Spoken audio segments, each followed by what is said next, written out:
The 11th of April, 1945, Buchenwald concentration camp, Nazi Germany. Morning light falls weakly over the grey barracks surrounded by barbed wire. For days, the sound of battle has drawn closer. Now comes the low rumble of engines and tanks. When the gates of Buchenwald finally burst open, soldiers of the United States 4th and 6th Armored Division enter and stop in silence.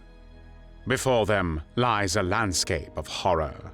Piles of corpses and the living scarcely distinguishable from the dead. Some of the soldiers cry, others cannot speak at all. In the officers' quarters of the concentration camp, investigators soon find objects beyond belief. Examples of tattooed human skin, shrunken human heads, and a table on which lie human remains displayed like samples. The Americans order citizens from the nearby city of Weimar to come and see what was done in their name. Among the survivors, one name is spoken again and again, a name that will soon become infamous around the world. It belongs to the woman who lived in the villa above the camp and who ruled there with cruelty and vanity.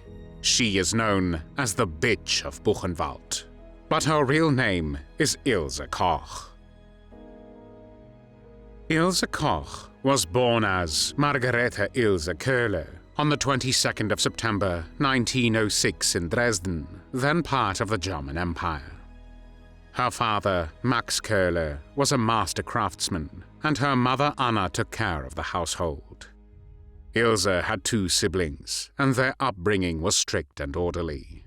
After completing her compulsory German elementary and lower secondary schooling, she attended a trade school, where she learned secretarial skills, and then found employment as a secretary in a number of local firms.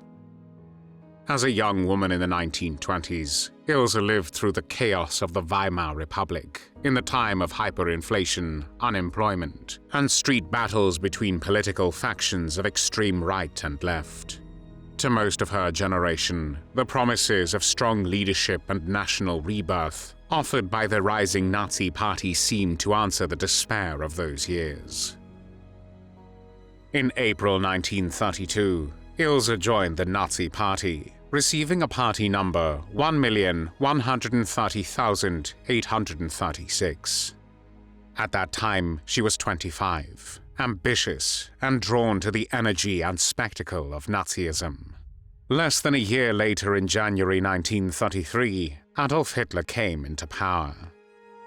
In new Nazi Germany, women were expected to serve as loyal wives and mothers, bearers of a pure Aryan race.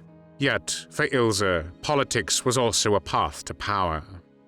She was fascinated by the Nazi Party, and through its social circles, she met various officers of the SS and SA, which were Nazi paramilitary organizations. Among them was Karl Otto Koch, a man whose destiny would soon connect with hers. Karl Otto was an SS officer, disciplined and proud, and already experienced in the growing system of concentration camps that spread across Germany. He was 9 years older than Ilse, confident, and represented everything she admired: authority, ambition, and privilege. Their relationship grew quickly, and they married in 1937 in the Sachsenhausen concentration camp, where Karl Otto had been appointed commandant. It was a strange wedding, held inside a place of terror, surrounded by guards and prisoners, but it symbolized their shared devotion to the Nazi regime. Soon afterward, the SS assigned Karl Otto to build and command a new camp near the city of Weimar.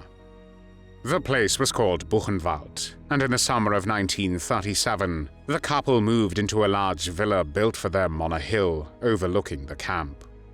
2 years later, on the 1st of September 1939, the Second World War began. Between 1938 and 1940, Ilse gave birth at Buchenwald to 3 children: Artwin, Gisela, and the youngest, Gudrun.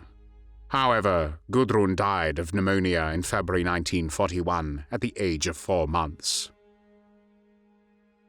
On the surface, she appeared to be the perfect SS wife, elegant, educated, devoted to her husband and to the ideals of Adolf Hitler. But beneath the surface, greed and cruelty took hold. The Kochs quickly discovered how profitable their position could be, and they stole from the prisoners everything: their watches, jewelry, money, and even their gold teeth. Thanks to this, they lived like aristocrats with servants, horses, and fine furniture. Ilse wore expensive dresses, paraded her wealth, and enjoyed humiliating anyone beneath her. To the other SS wives, she was boastful and was vulgarly showing her new wealth and exploited her position as the wife of the feared camp commander. The reason behind her bad relationships with the other SS wives in the camp was also because she had various sexual affairs with other men in the camp, including with the camp's deputy commandant, Hermann Florstedt, and physician, Waldemar Hoven, who were themselves married and had children. Just as she flirted with SS men, she was brutal towards the prisoners. She rode through the camp on horseback, striking prisoners with a whip and shouting insults at them. She was remembered for laughing during the executions in the camp, and allegedly she walked near camp barracks in revealing clothing, only to have men who looked at her beaten half to death or shot in the head. In Buchenwald, Ilse Koch became known for her predatory sexual behavior and sadism. She ordered prisoners to serve her while she was nude, and enjoyed sexually humiliating the inmates. She also sexually abused the camp's prisoners and forced male inmates to rape female prisoners in front of her. Despite having 2 children of her own, she hated pregnant women, and she used to beat them with a whip, along the entire length of which pieces of a razor were inserted. Ilse Koch also found pleasure in beating child inmates, which she conducted with a smile on her face. Her fascination with tattoos gave rise to the most terrible legend of all. Allegedly, she became obsessed with collecting pieces of tattooed human skin, and inmates with distinctive tattoo designs were noted by number, taken to the infirmary, and never returned. After the liberation, pieces of tattooed skin were found in the camp's pathology department, and lampshades made from human hides were displayed as evidence. Although courts later struggled to prove her direct involvement, the horror became inseparable from her name. Modern forensic tests confirmed that at least one of the infamous lampshades was indeed made from human skin, verifying what survivors had claimed for decades. Beneath the brutality, greed also corrupted the Koch household. In 1940, Karl Otto built an indoor riding arena for his wife that cost more than 250,000 Reichsmarks, an equivalent of almost 2.5 million United States dollars today, a fortune stolen from prisoner property. Karl Otto Koch also bought a luxury car and opened Swiss bank accounts with money extorted from prisoners. They stole money from the camp treasury and bribed officials to look the other way. In 1941, their crimes attracted the attention, and investigation began regarding Karl Otto Koch's governance of Buchenwald. Ilse's husband was arrested, but he was soon freed after his friend, SS Chief Heinrich Himmler, intervened.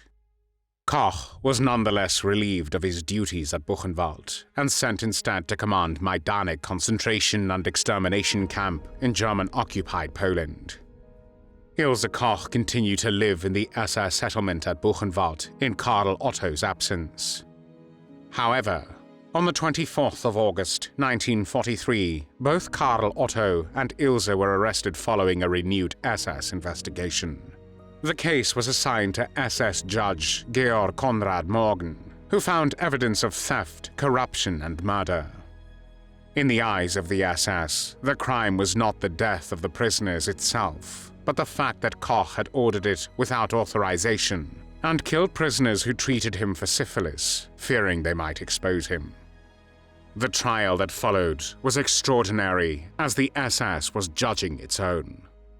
The trial resulted in Karl Otto Koch being sentenced to death for disgracing both himself and the SS, and he was executed by firing squad on the 5th of April, 1945. Following the trial, Ilse Koch was released after 16 months in the Gestapo prison in Weimar and moved with her 2 children into a small flat in the city of Ludwigsburg, where part of her family lived. When Nazi Germany collapsed, the Allied forces began to uncover the full scale of the Nazi crimes. The Buchenwald camp, the place of the Koch's atrocities, was liberated on the 11th of April, 1945. On the 30th of June of that year, Ilse Koch was arrested by the American occupation authorities after being recognized on the street by a former inmate of Buchenwald concentration camp. Because of her lifestyle, which was characterized by sexual and alcoholic excesses, Ilse's relatives tried to withdraw her custody from the children. But due to the war turmoil, this happened only after she had been arrested. Ilse Koch was held in prison for 2 years before her trial opened on the 11th of April, 1947, at the former Dachau concentration camp near Munich. Out of 31 defendants, she was the only woman. The court considered her knowledge and at least indirect involvement in the exploitation and murder of the inmates to be proven.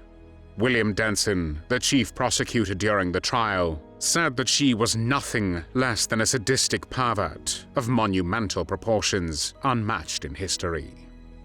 In August 1947, Ilse Koch was sentenced to life imprisonment for crimes against humanity.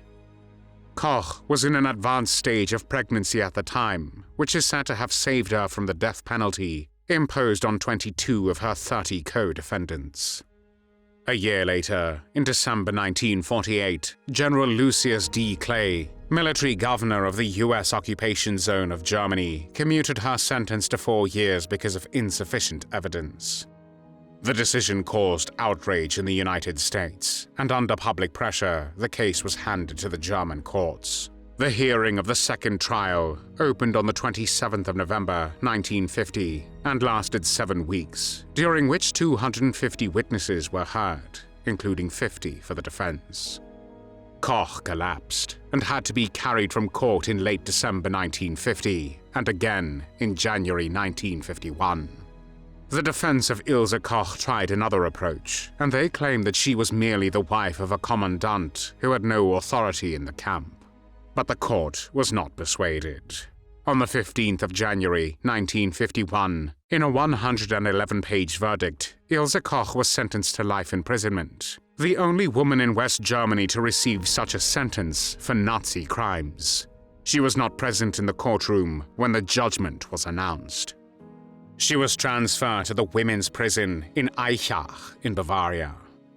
There, she spent the next 16 years behind bars. Her petitions for pardon were rejected one after the other. In letters, she insisted she had been falsely accused and that her reputation had been destroyed by lies. But her mental state deteriorated. Guards described her as unstable, paranoid, and haunted by visions, like when she claimed that concentration camp survivors would abuse her in her cell. When she was in prison, the world remembered her not for what she denied, but for what she represented: the moral collapse of those who embraced absolute power. Ilse Koch became the image of the female face of the Nazi regime, proof that evil is not confined to men or monsters, but can dwell behind the face of an ordinary woman who chose to abandon conscience for a life of privilege and luxury. Outside the prison, her children lived under the shadow of her name. Her son, Artwin, isolated and ashamed of his parents, committed suicide in 1967. Soon after the death of her son, Ilse lost contact with reality, and on the 1st of September 1967, she hanged herself, after which she was buried in an unmarked grave. The bitch of Buchenwald was dead. She was 60 years old. Thanks for watching the World History Channel. Be sure to like and subscribe, and click the bell notification icon so you don't miss our next episodes. We thank you, and we'll see you next time on the channel.